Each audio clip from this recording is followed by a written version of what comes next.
Yo, what's going on everybody? Hope everybody is doing well. Today I got a pretty awesome video. I'm going to be pairing the Condition Overload mod with my Exodia Contagion Zaw, and then I'll be pairing my Zaw with my favorite Warframe Chroma, and I'll be going for some crazy damage numbers with the Zaw solo. If you've seen some of my videos on the channel before, you'll know that Exodia Contagion Zaws are my main way to play Warframe. I mean, I just absolutely love them, dude. And no matter how many nerfs the Exodia Contagion Zaws receive, players like me will always find a way to keep them broken. And today's video is no exception. Take a look at the mod setup that I'm rocking today. This is slightly different from the mod setups that I've run in the past on this Zaw, and by slightly different I mean I'm running Blast and I have Condition Overload, but for the most part every other mod is pretty much the same. So what actually makes Condition Overload so good with the Exodia Contagion Arcane? Well, as you can see right here, Condition Overload gives us plus 80% melee damage per status type affecting the target. But what this mod doesn't tell you is that it's actually multiplicative to base damage on direct hits with the Zaw. Apparently this is actually a bug, but it's been a bug for quite a while, and today I finally did some simulacrum testing of my own to try this mod out, and man,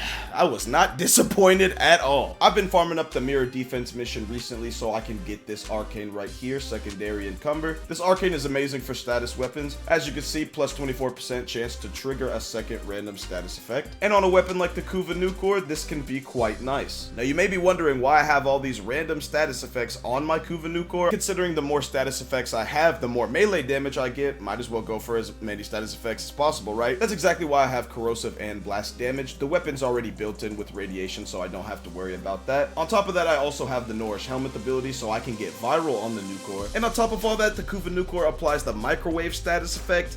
Yeah, 5 status effects for the Condition Overload mod's gonna be quite nice. I don't know if Condition Overload will actually benefit from the microwave status effect with the Nukor, but even if it doesn't, at the end of the day, I still have 4 status effects that I can apply with the Nukor. And since I have 4 unique status effects, Condition Overload will be giving me plus 320% bonus damage, which again is multiplicative with the Exodia Contagion Arcane. Why is that amazing? Well, ladies and gentlemen, again, if you've been around the channel, you should already know this by now, but if you don't know, multiplicative damage buffs are infinitely better for your Zaw's damage compared to additive ones, so obviously the more multiplicative damage buffs you have, the better. And since I just so happen to be on my favorite Warframe Chroma, I have 2 abilities that can give me multiplicative damage buffs for the Exodia Contagion Arcane. The first one is actually Elemental Ward. When you have the Toxin Elemental Ward, it is only a 121% multiplicative damage bonus that does only last 2 seconds, but I can promise you that damage is hella worth it even with that little amount of time. And the other ability that is multiplicative with the Exodia Contagion Arcane is actually Vex Armor, specifically the Fury buff with Vex Armor, of course. But ladies and gentlemen, do you know what's better than 3 multiplicative damage buffs at the end of the day? 4, that's right.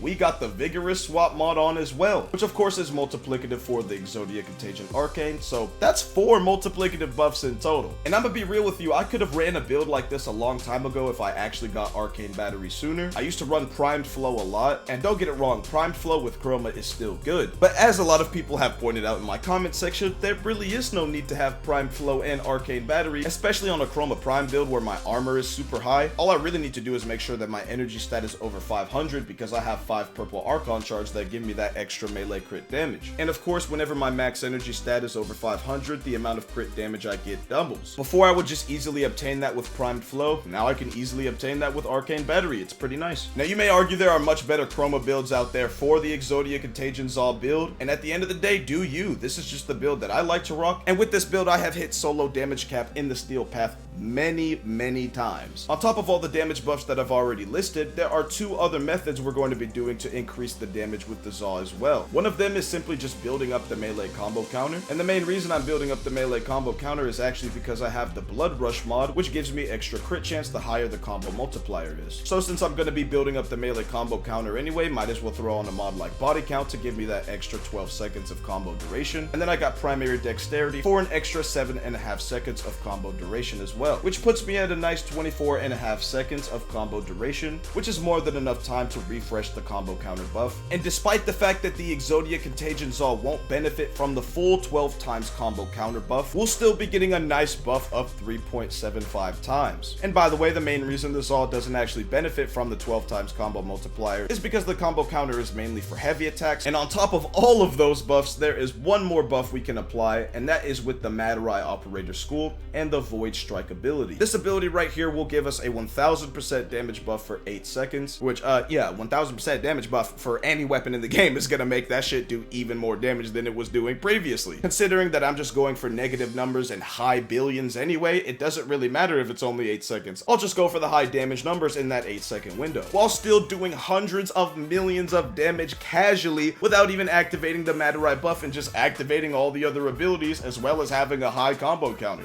It's gonna be pretty awesome. And another way I'm gonna be building up the melee combo counter is thanks to my companion Rufus and the Tandem Bond mod. This mod allows your companion's melee hits to increase the combo counter, which is gonna be quite useful on a build like this, especially considering that my primary weapon is the Tenet Glaxion with a cold build that, you know, lets me freeze enemies in place, making it much easier for my companion to actually land those melee hits. And then I got a status primer demon known as the Kuvanukor, which again is gonna make getting companion melee hits even easier. And yeah, ladies and gentlemen, with all that being said, I think it's time we go ahead and bring this build into a Steel Path mission and absolutely tear it up and get some crazy high damage numbers. Let's get it. And you know what, ladies and gentlemen, I think we're gonna go to Lua today because why not? Level 180 through 200 enemies and it's Steel Path. I know a lot of people have actually requested me to use Condition Overload with the Zaw, so here you go. The main reason it took so long was because I needed to farm up another secondary encumber. And it was hella worth the wait because the damage we're going to be able to do with a build like this will be quite crazy. First things first, ladies and gentlemen, I'm going to go ahead and build up my Vex Armor buff. And I'm going to get 250 kills so I can actually activate the full bonus of the Molt Augmented Arcane. While I'm doing that and getting these kills with the Glaxion, I also have a chance to make energy orbs. And since these enemies are frozen in their tracks, I might as well use my melee weapon to just, you know, melee them and build up the melee combo counter. So I can be as efficient as possible. Now I know a lot of people are probably wondering, is Condition Overload actually necessary to do high damage with the Zaw? When you're playing on Chroma, absolutely not. But you could argue that Condition Overload might help you do a lot of crazy damage on another Warframe that's not Chroma. Condition Overload could most definitely help out a lot of other Warframes that aren't Chroma. Not every Warframe has 2 multiplicative damage buffs they can apply to their Zaw whenever. Having a primer weapon like the Kuvanukor and then having the Condition Overload mod on your Zaw can help you do some pretty crazy damage. As you saw, we just did 130 million point blank. That was pretty nice. We only have a 10 times combo multiplier. There we go, we are now at 12. And of course our damage with the Zaw is going to be even better. There we go, 100 million point blank. I like that. And yes, you can do all this without Condition Overload, especially when you're on Chroma. But at the end of the day, Condition Overload just makes the high numbers you see with the Zaw more consistent. Which means more often than not, you'll be hitting way higher numbers because you're actually priming up the enemies and you have that multiplicative damage buff in Condition Overload. Look at that, 153 million point blank with a little bit of priming. What about these guys right here, huh? 117 million, okay. But even when you're playing a Warframe like Chroma, it's way easier to hit the 100 millions when you just prime up the enemies real quick and then follow up with the Zaw. Damn, that was 262 million, okay. That's what I'm fucking talking about. And as you can see, ladies and gentlemen, we have stacked up the Molt Augmented Arcane all the way. So now what I'm gonna do is let my Vex Armor buff run out, immediately reactivate it, and hey, I could just stand in here and get the maximum damage buff I need thanks to that Health Xmas. Oh, you're too kind. And now, ladies and gentlemen, it's time to prime up these enemies with the Nukor and do some crazy damage. 148 million, I think that's it, okay. Not bad at all. Prime up these enemies some more. Bink. Oh, dude, that was a lot of damage. Hold on. I couldn't even see all that. Prime up all these enemies once more. Kobe. Oh, dude. What even was that? There were so many numbers on top of each other I couldn't even see. And yes, ladies and gentlemen, I'm well aware that I could actually change that in my settings, but I'm kind of in love with the chaos. It's kind of nice. Prime all these enemies up again. Bink. Oh, dude, it's beautiful. All right, ladies and gentlemen, honestly, this is a decent room to test this out. I'm gonna go ahead and prime up these enemies with the Nukor. There we go, there we go. Now let's see what type of damage we're doing. Oh, dude, yeah, beautiful. Couldn't even see it, and I love it. But now, ladies and gentlemen, I think I'm trying to see a negative. Let me activate the Void Strike skill. Prime these enemies up real quick. Kobe, that was really bad, but damn, that was still a lot of damage. But yes, ladies and gentlemen, these type of builds are why Chroma is my absolute favorite Warframe in the game. All right, ladies and gentlemen, it's time. Let me go ahead and prime up these enemies once again. Boom, boom, boom. Activate Void Strike. Reactivate my buffs. And Kobe!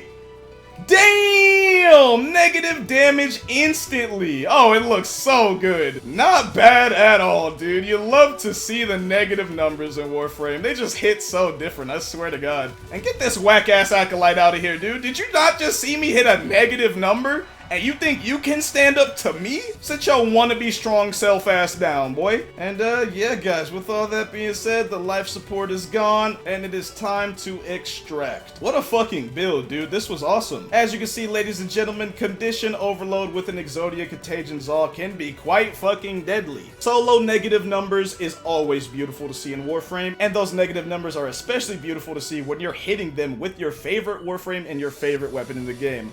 Oh man, I'm having a blast. But yeah guys, that's pretty much gonna be it for this video. Let me know what you guys think of Condition Overload paired with the Zaw, and let me know what you guys think of my mod setup with Condition Overload on my Zaw, as well as my Chroma mod setup. Before this video ends, real quick, just wanted to say thank you guys so much for all the support on the channel. I really do appreciate all the likes, all the comments, and all the support that you guys just show on every video I make on the channel. Even if some videos don't do as good as others, I still appreciate all the support nonetheless. You guys are awesome, and I really do appreciate you guys being so cool. And yeah guys, that's pretty much gonna be it for me. Keep your head up, stay positive, and with that being said, thanks for watching.